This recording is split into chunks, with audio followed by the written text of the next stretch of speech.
undue, undemocratic, which is what it is, corporate influence upon quote-unquote free and fair elections is eliminated from African politics and African democracy, and even from democracy here in the United States, and it never rears its ugly head again. Thank you.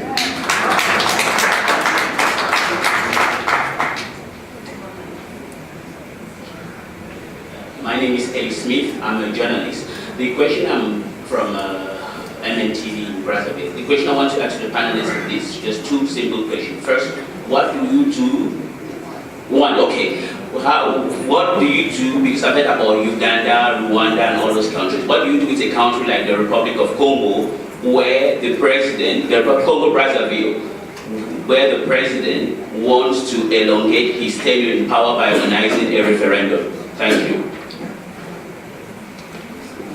All right, I will, in the interest of making sure we get in a final round of questions, I'm going to ask each of our panelists to take one or two of the questions that we've just had and just stick to them for about a minute. That will allow us to take another group of questions here.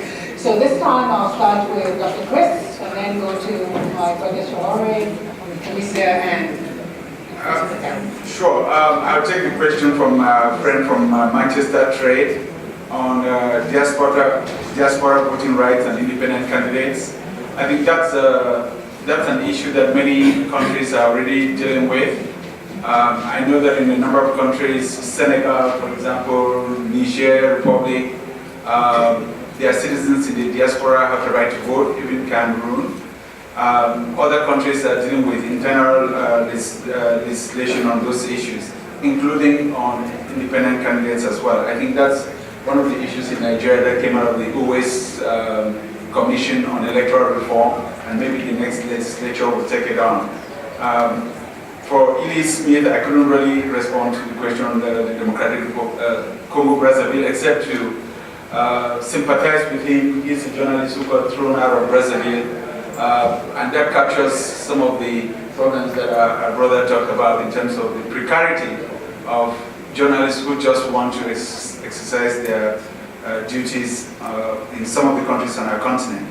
And lastly, for Mali, just to add my voice to what Mali is going through, to say that Mali is a country that really wants to do well in terms of democratic governance. It's just the victim of its geography, that if you look at the map and you see where Mali is situated, and the fact that it's two-thirds of the country is in the Sahel, which has got very porous borders, which have been used by various negative forces in the past for their own benefit, that this country of Mali is really getting it at the chin for the rest of the sub-region. And I think it's incumbent on all of us to try to help Mali as much as we can, because if Mali doesn't become really stable and consolidate its democratic governance, all of West Africa is going to feel the negative consequences of some of the very negative forces that are currently operating in the Sahel and that have linkages with other groups in the Middle East as well.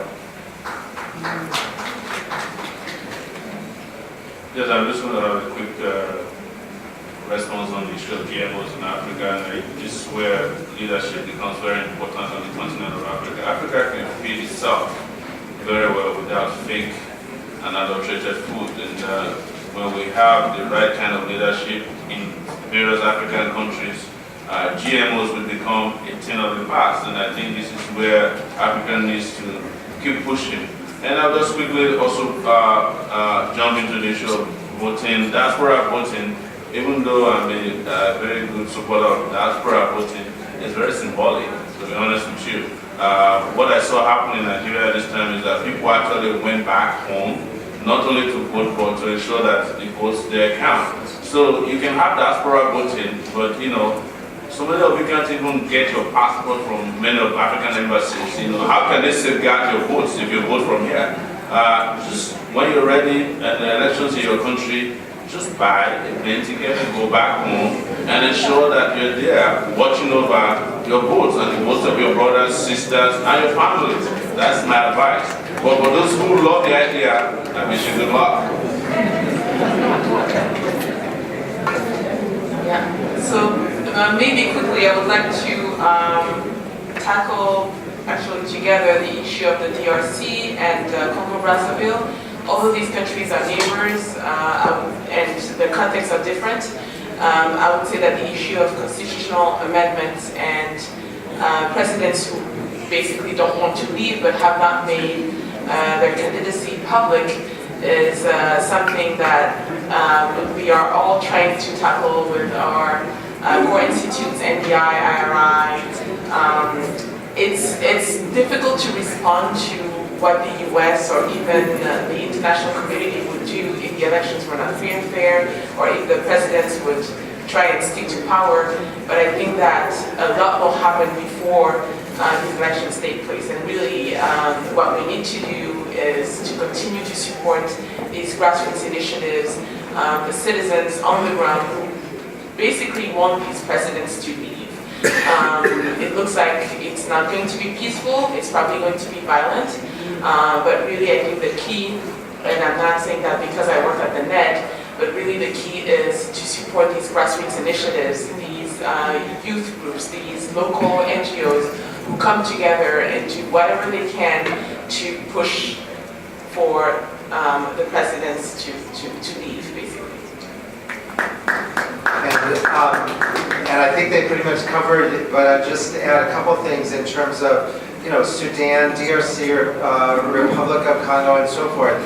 By just referencing back to the robust things that all the panelists talked about in terms of Nigeria. So if you think back on the things that were described, you heard a number of different ways in which, for instance, the U.S. government and other governments were engaged. You heard people say that there was this robust engagement from different ways, partly in terms of messaging and dialogue and conversation, and then also supporting the technocratic processes of how you pull off elections, supporting civil society and things like that. So there's lots that we can do, but also you heard, using the Nigerian example, that in the end it comes back to things like what the people of the whole country do, what the grassroots do, freedom of press, and so forth. And so in all of these countries, we are definitely engaging from a number of parts of the U.S. government on these issues. We watch them closely and they matter,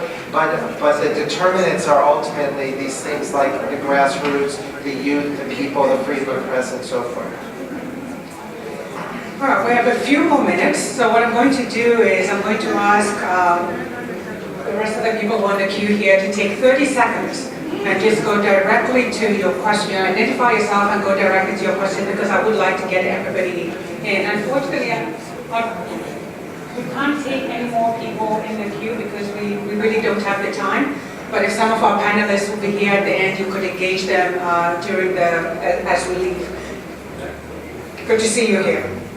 Same here, my sister. I'm Dr. Sylvia Olanka Blinden. I'm from Sierra Leone. I'm actually one of the leading journalists in Sierra Leone, and I find myself in a unique position because just a few months back, I was a part of the presidency that's just been spoken about here. In 1991, when we were crafting our constitution, we had a problem about democracy. How do you maintain multi-party democratic culture? How do you ensure that people don't jump from one party to another party because it's more lucrative?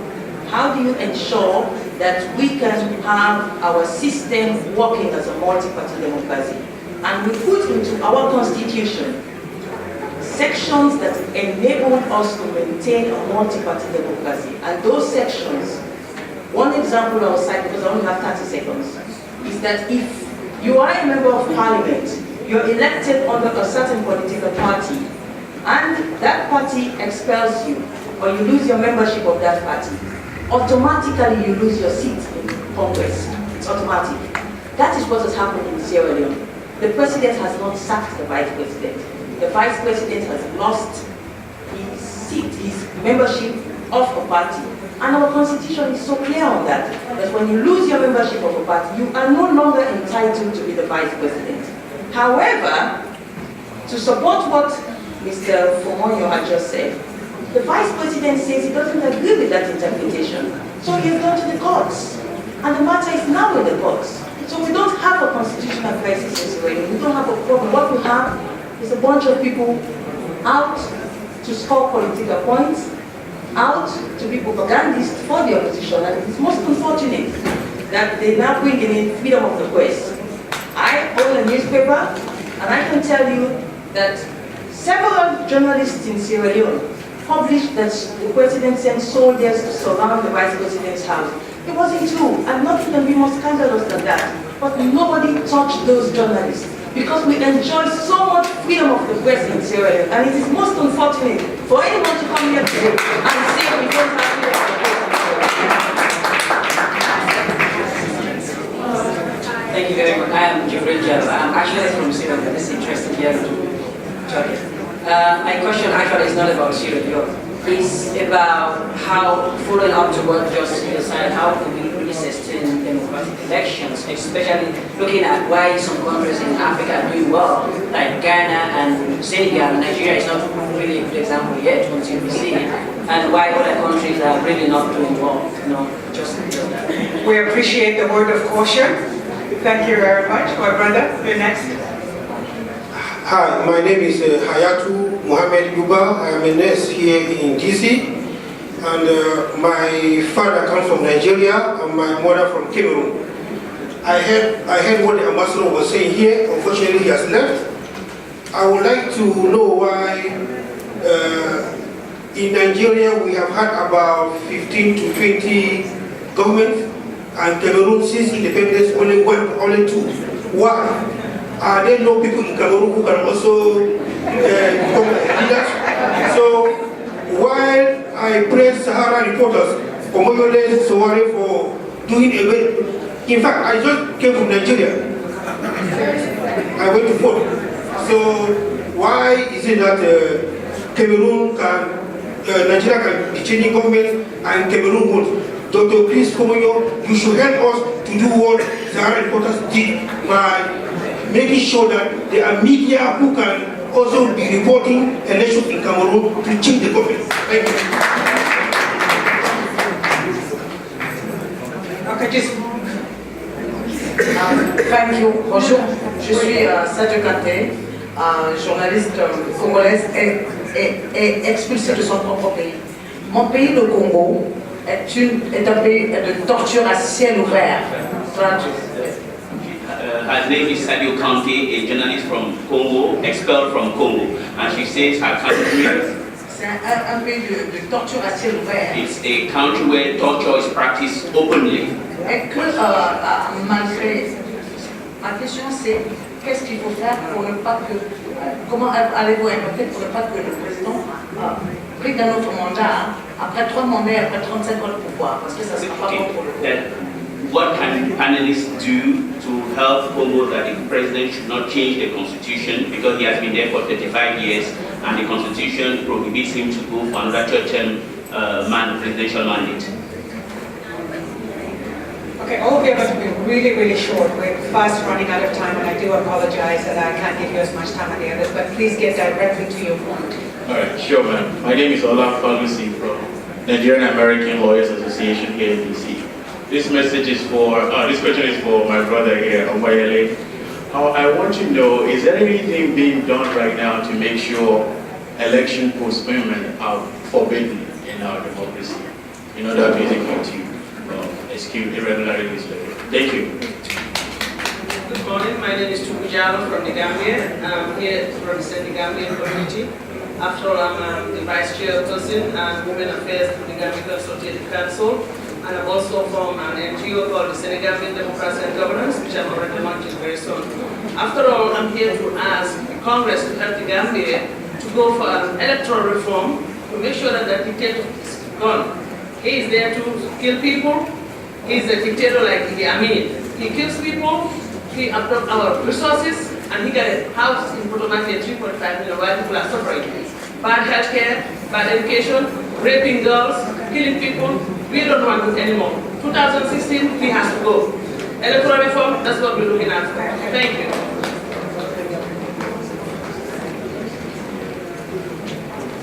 Lorit Mesfin, Gimot 7. I'm completely shocked that no one has mentioned an election coming in May 2015. Ethiopia is a country of consequence. It's the regional power in the Horn of Africa.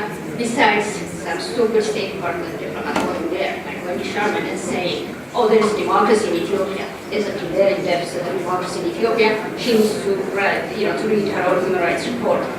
Now, is the Obama administration going to have the audacity, or Mr. Obama himself, to say there is no democracy in Ethiopia? This election is a sham election. Things have to change because if Ethiopia implodes in the Horn of Africa, you can kiss your foreign policy goodbye. It's a dire situation. You guys know it. USAID itself does not do any democracy or human rights promotion work in Ethiopia. Well, Thank you. My name is Pascal Temple. Work at the Embassy of St. Louis Information Protection. Just a couple of points. One, democracy in Sierra Leone is intact. There has been no constitutional crisis. We got it. Two, there is freedom of the press. And three, the Aswan VP, the matter of the Aswan VP is at the Supreme Court. That's it. All right, I really wanted, look, I know this is an issue about which many of us feel very, very strongly about. We know that the continent's future hinges on this issue and how well we're able to consolidate democracy on the African continent. So I took the unusual step of, just letting everybody have their say. That is part of the democratic process that we're talking about here. But what I will do now, and I apologize that we won't have time to touch on all the questions that have been asked, I'll ask each of our panelists in 1 minute, so we can close it off, to just pick one issue that they want to focus on in 1 minute. And then we will bring the session to an end. So I will go from this end. 1 minute, sir. So since we're closing, the first thing I just want to say is thank you all for your engagement, your passion, your advocacy, and that's very important. And it's really great to be able to hear from all of you and see all that you all do. And I would just say that we continue to try to work on all fronts for free, transparent elections and good governance across Africa and across multiple parts of the United States, and we're going to keep doing that. Sure. First, I want to acknowledge my brother Ayatu Buba. It's very nice to see you, and I think he, by his own background, speaks to how interconnected we all are across the continent. We basically one people separated by borders that very artificial. You just need to go to Cameroon, especially northern Cameroon, and see how much it's impacted by what happens in Nigeria. Prior to going to Nigeria for the elections, I was in northern Cameroon myself. I was in Marwa, Garwa, and Gaundere, and could see the impact of Boko Haram on civilian populations in those parts of Cameroon. So I'm hoping that as Boko Haram gets dealt with, that some of the positive news coming out of Nigeria could also rub over on the Cameroon side of the border. Let me say in closing that one of the good things that is happening on the continent right now is that we have a number of instruments adopted by Africans themselves that can help consolidate democratic governance across the continent. I think it's incumbent on us to help civil society vulgarize the content of these instruments so that people can take ownership of these instruments and probably use them to hold their leaders accountable. I'm thinking of the ECOWAS protocols, but even most importantly, of the AU Charter on Democracy, Elections and Governance. That was signed in 2007, has now been ratified by over 17 African countries, and it's an instrument which is very progressive, which talks to all of the issues that have been raised here, against torture, against presidents extending their terms of office, against constitutional amendments, against flawed elections. These things have been embedded or adopted in African instruments, and I think we have to push the AU and other regional organizations. We have to enable our civil society to take ownership of these instruments and through them hold our leaders accountable. Well, I want to thank everybody for taking our time to patiently wait here today to listen to us. A lot of great questions, and my heart goes out to the people of Gambia. Somebody talked about Ethiopia. The reason why nobody's talking about Ethiopian election is because there's not going to be election in Ethiopia. Everybody knows that. But what is more important is that Ethiopia, Rwanda, and Uganda is one of those African countries where the United States doublespeak has come out to be very, very unfortunate, because these are some of the coziest leaders to Washington. But again, it's very important that, and I can say this categorically, that you adopt the Nigerian model of living in the diaspora, not just complaining at conferences and seminars. Do something about your country. I started 9 years ago. We started this media in my basement in New Jersey. Now I have an office in New York City. And with that, we were able to effect change in Nigeria. That media became very, very powerful and popular. You should stop sending Western Union alone back home. You should use your money. The greatest inflow of foreign investment to Africa comes from Africans in the diaspora today. It is more than what USAID is spending on Africa. It's more than any of the foreign investment that you can think about. So you should mobilize around the resources you are sending back home. Influence your family members and ensure that you change governments that you do not want. You have a right to do that, and nobody should be afraid to engineer a revolution where it is necessary, because social media has been able to deliver to Africa about 3 revolutions. In Tunisia, it happened in Egypt, it happened in Burkina Faso, and we just had a revolution in Nigeria. Not time to be too enthusiastic already. Let me be very, very clear about that. It's not yet time to shout uhuru on Nigeria. And you know what happens when people engineer revolutions and they go back to sleep. What you're seeing in Egypt will happen to you. You know, there are people who are there to reverse the progress in a second. So once again, I want to thank Congresswoman Karen Bass for making this possible. I do not get to sit on this kind of panel. There used to be an election monitor panel, you know. All of the guys who went to Africa, they're going to see the election and say if they disagree or not. Now, we get to sit to talk about our future.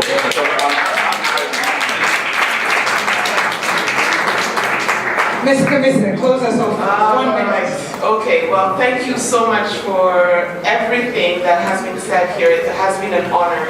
And I think that Congresswoman Karen Bass has done a wonderful job in bringing attention to the continent here in Washington, D.C. Really, the policy maker is here, the power is here in Washington, D.C. And I would like to compliment what my brother from Nigeria just said.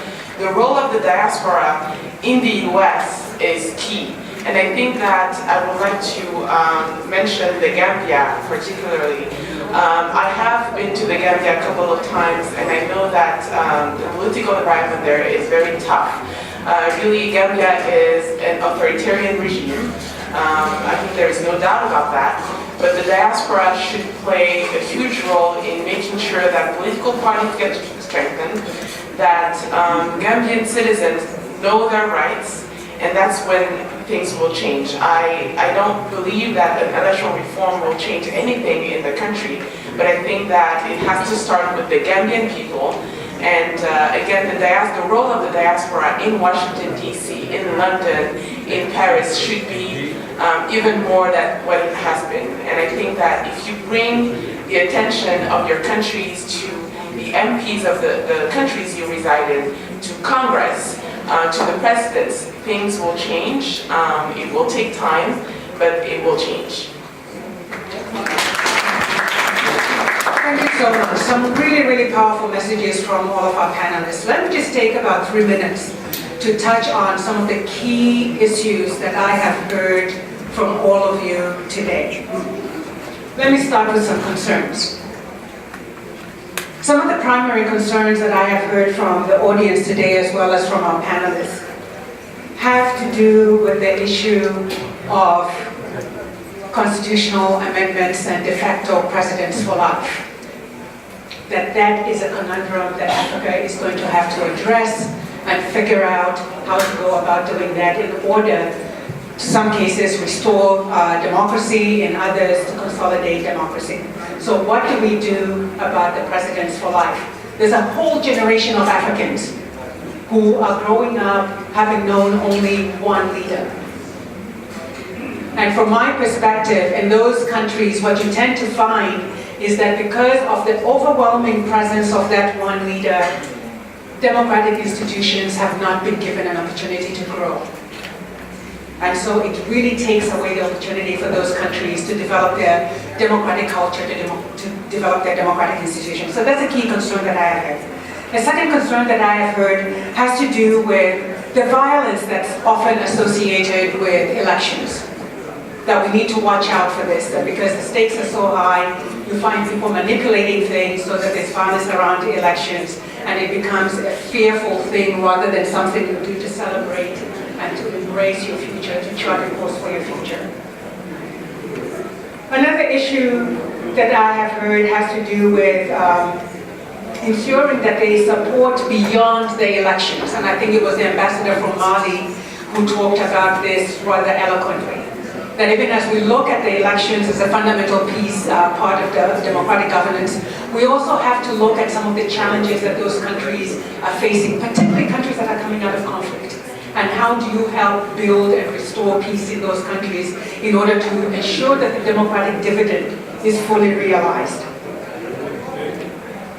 The role of international partners has come up a number of times. The US has been pointed to a number of times as well in that. And a clear message that I got is that Africa is taking ownership of its own future in this democratic process.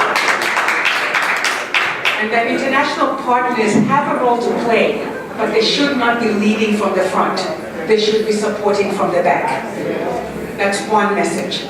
The second very clear message that I heard is a concern among some of you that in some cases, international partners are putting their security interests and other interests above their interest in terms of ensuring that democracy takes a hold in Africa. And you're asking for a revisit of that approach. I think that was a very clear message that came out from a number of you across in this room. And I think it's a message I know that Travis and others in the room are taking. The Horn of Africa. My sister raised the issue about Ethiopia. We all know what's going to happen in Ethiopia. And part of the issue is, do security interests usurp the voice of the people in Ethiopia? And so those are questions that need to be asked. Now let me talk about some of the positive things that I heard in this room as well. Ownership by the people. Africa's got to own this. And anybody who thinks that this march towards democracy in Africa is not going to take place, that it can be stopped, including those who feel they can be in power forever, I think they're doing so at their own peril. The Burkina Faso, for example, was referenced. We all need to remember what people power can do. That's number one. Shedding light. My brother, the journalist here, talked about that, how you shed light on the electoral process and how you shed light on the politicians. Basically, the role of the media and civil society organizations. That's an entry point that needs to be empowered, so we can continue to ensure that democracy takes hold. There was one aspect that I think we needed that came out very, very strongly. It has to do with the management of the elections themselves. The technical management of the elections. I think the last two elections that we've had so far in Zambia and Nigeria points to the importance of that technical management and strengthening that. I don't think we can thank Dr. Jega enough for what he did in Nigeria. And even when he was put in a very difficult position of the elections being postponed, that could have blown that whole thing apart. We have to acknowledge and look at how this technical management of the election has improved in Africa and what lessons we can take from both Nigeria and Zambia. The difference in Zambia was 27,000 votes between the winner and the loser. And that also speaks to the credibility that people felt in the management of those elections. So what lessons can we take from that? Political maturity. And I know some are going to take issue with me on this, but I am going to say what I have to say. The fact that Nigeria, the transition occurred as it did, has to do with what was going on in the background, the fact that the incumbent Jonathan recognized what the situation was. But you know what? You have to give him credit for having the political maturity to put national interest over his personal interest. He could very easily have said, I hear what you all are saying, but I'm going to save my face and I refuse. So that political maturity in terms of the management of elections is important. And so how do we replicate some of the lessons learned from that experience across the continent? Strengthening the regional economic communities and their role in terms of setting the norms and basically domesticating the norms is critical, and I'm glad somebody pointed to the roles of African organizations in doing that. And then the supporting role of international partners. Youth was mentioned. Look, democracy in Africa will not grow unless we really give youth a voice. Youngest continent in the world. We have to figure out a way of bringing youth into the political process and allowing their voices to be heard, and I'm glad to hear some people are working on this. The role of the diaspora. I'm not going to say any more. I think it has been addressed very eloquently by everybody who's spoken here. We all have a role to play, and it's a question of figuring out what entry points do you have for making the most impact and the most constructive impact. That's the role that we have to play. With that, I want to say two things and I'll bring this to a close. First of all, join me in thanking our panelists.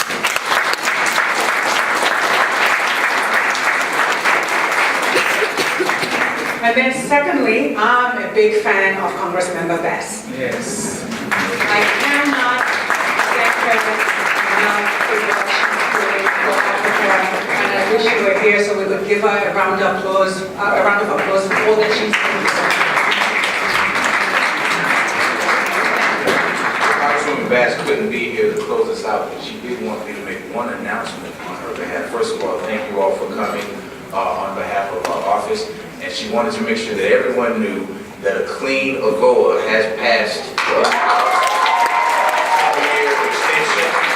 And so as we try to work out ways to figure out governance on the continent of Africa, we're also working on the trade, finance, and economic aspects as well. So thank you guys.